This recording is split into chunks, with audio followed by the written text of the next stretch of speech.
Have you ever wondered what would happen if you only slept for 2 hours a night? It sounds crazy, right? Well, I decided to try it. For 7 days, I embarked on a journey into the unknown, a world where sleep became a luxury, a distant memory. The goal? To push my body to the absolute limit and document the consequences. Armed with my trusty coffee machine and an unwavering sense of determination, I prepared myself for the challenge ahead. I knew it wouldn't be easy, but I was determined to see it through. Little did I know this experiment would take me on a roller coaster of emotions, from exhilaration to utter exhaustion. I started the challenge feeling confident and energized. I told myself that I could handle anything. But as the hours turned into days, and the days into nights, the lack of sleep began to take its toll. My energy levels plummeted, my mind became foggy, and my body ached with exhaustion.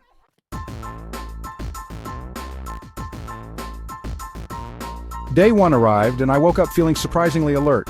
This is going to be a breeze, I thought to myself. The caffeine was coursing through my veins, and I felt like I could conquer the world. I powered through my morning routine, feeling smugly superior to the rest of the world, still lost in slumber. I even went for a run, something I rarely do even on a full night's rest. The endorphins masked the fatigue, and for a brief moment, I truly believed I had cracked the code to outsmarting sleep.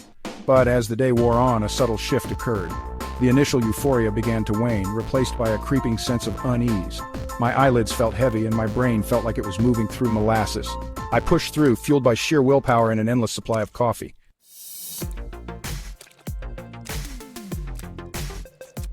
By the evening, the cracks were starting to show. My usual sharp wit had dulled, replaced by a frustrating inability to find the right words. I found myself staring blankly at my computer screen, unable to focus on even the simplest of tasks. My usual 8 hours of sleep felt like a distant dream, a luxury I could only yearn for.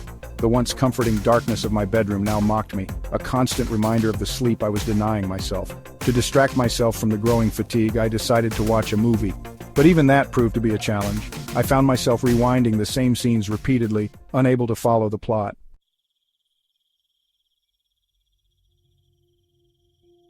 Frustration gnawed at me. This experiment, once an exciting challenge, was quickly morphing into a relentless battle against my own body. As I finally crawled into bed, or rather collapsed onto it, I was plagued by a strange sense of anxiety. My mind, starved of rest, raced with nonsensical thoughts. I tossed and turned, desperate for sleep, but it remained elusive. The minutes ticked by with agonizing slowness, each one a tiny hammer tapping away at my sanity. Even when I did manage to drift off, it wasn't the restful slumber I craved. My sleep was filled with bizarre, vivid dreams that left me feeling more exhausted than before. It was becoming increasingly clear that this experiment was taking a toll on me both physically and mentally.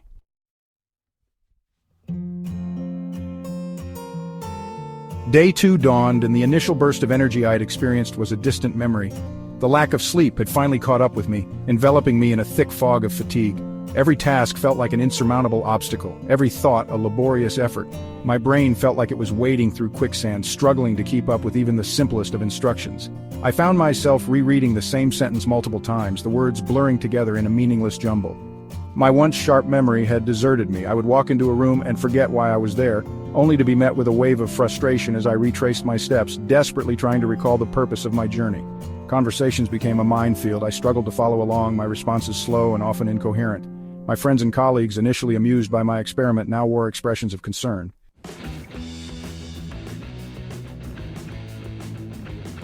By day 3, the experiment had transformed from a lighthearted challenge into a grueling test of my physical and mental limits.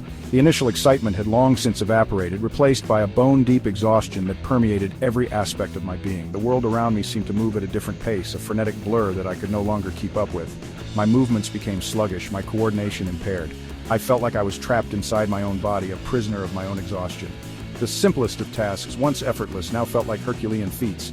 Tying my shoelaces became an exercise in frustration, brushing my teeth a laborious chore.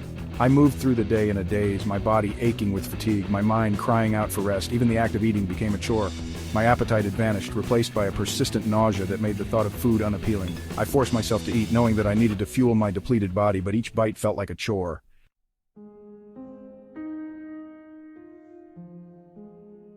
The physical effects of sleep deprivation were becoming increasingly difficult to ignore.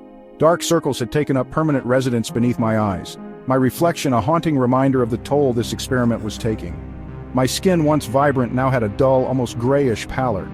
I had developed a constant twitch in my left eyelid, a relentless reminder of my body's desperate need for rest. Headaches, once a rarity, had become a daily occurrence, a throbbing pain that pulsed behind my eyes. My immune system, weakened by the relentless assault of sleep deprivation, began to falter. I developed a persistent cough and a scratchy throat, my body struggling to fight off even the most minor of infections. The world had become a minefield of potential health hazards, every sneeze and cough a cause for concern.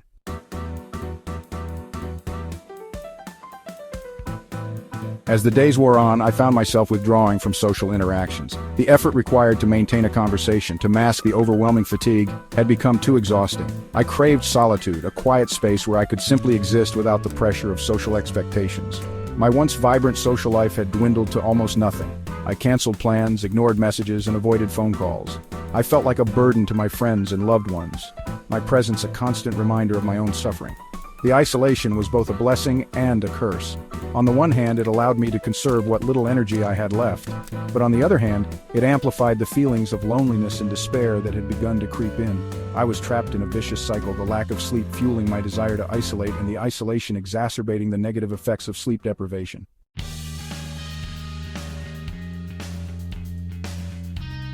Day 4 arrived, and with it a new and terrifying symptom: hallucinations. At first they were subtle, a fleeting shadow in my peripheral vision, a whisper of my name when no one was around. But as the day wore on, they grew increasingly vivid and unsettling.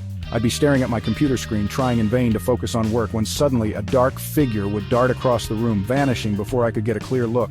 Objects would appear and disappear, their presence fleeting and unreal. The line between reality and hallucination blurred, leaving me in a constant state of anxiety and paranoia. I began to question everything I saw and heard, unsure if it was real or simply a figment of my sleep-deprived mind. The hallucinations were accompanied by a persistent feeling of being watched, as if unseen eyes were constantly upon me. I'd catch myself glancing over my shoulder, expecting to see someone standing there, but the space behind me would always be empty.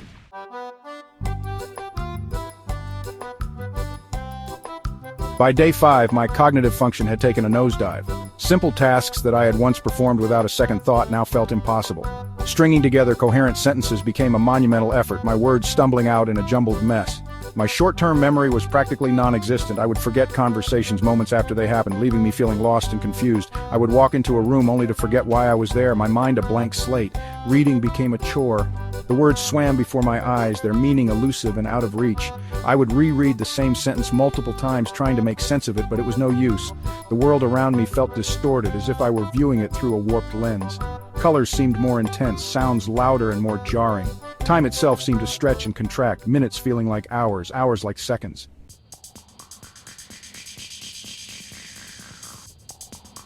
The hallucinations intensified, merging with reality in a terrifying and disorienting way.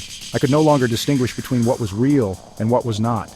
Shadows danced on the walls, transforming into grotesque figures that reached out to me with long, bony fingers. Whispers followed me everywhere I went, taunting me, mocking my deteriorating state. I felt myself slipping away, my grip on reality weakening with each passing hour. The outside world became overwhelming, a cacophony of sights and sounds that sent my senses into overdrive. I retreated further into myself, seeking refuge in the silence and darkness of my apartment. But even there, I was not alone. The hallucinations followed me, their presence a constant reminder of my unraveling mind. I was trapped in a nightmare, my body and mind held hostage by the relentless grip of sleep deprivation.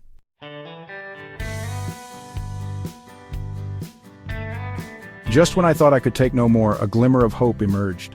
As I lay in bed, my body aching with exhaustion, my mind a whirlwind of hallucinations, I remembered something, a promise I had made to myself before starting this experiment. I had promised that I would stop if things became too dangerous, if I felt myself losing control, and it was clear that I had reached that point. With the last vestiges of my willpower, I reached for my phone and set an alarm for 8 hours in the future. It was time to end this madness, to reclaim my sanity and my health. As I closed my eyes, surrendering to the long-awaited embrace of sleep, I knew that I had learned a valuable lesson, one that I would never forget. Sleep is not a luxury, it is a necessity essential for our physical and mental well-being.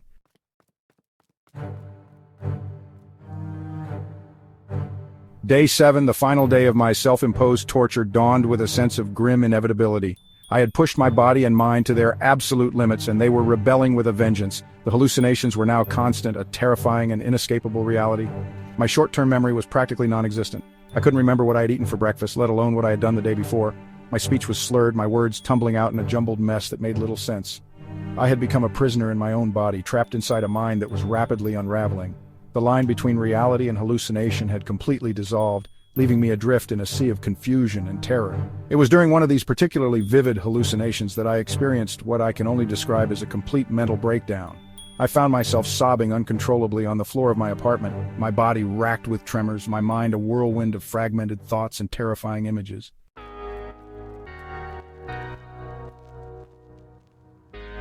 When I finally woke up, it was as if I had emerged from a long and troubled sleep.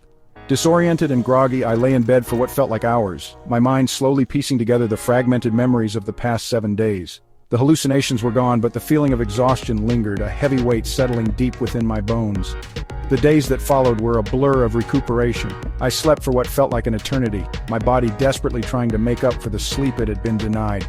Even when I was awake, I felt shrouded in a fog of fatigue, my movements slow and deliberate, my mind struggling to keep up with even the simplest of tasks. It took weeks for the physical effects of the experiment to fully dissipate. The dark circles beneath my eyes slowly faded, my skin regained its natural color, and the persistent tremor in my left eyelid finally ceased its relentless dance. But the mental and emotional scars ran deeper, a stark reminder of the toll that sleep deprivation had taken on my mind.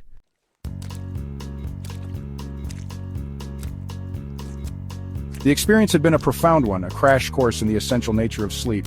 I'd always known that sleep was important, but I had never truly grasped the full extent of its power until I had experienced the devastating consequences of its absence. Sleep, I realized, was not merely a period of rest and recuperation for the body, it was an essential component of our very humanity.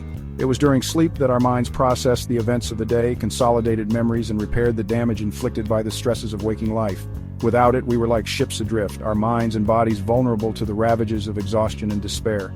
The experiment had taught me that sleep deprivation was not a badge of honor, nor was it a sign of strength or resilience. It was, quite simply, a recipe for disaster, a surefire way to undermine our physical and mental well-being.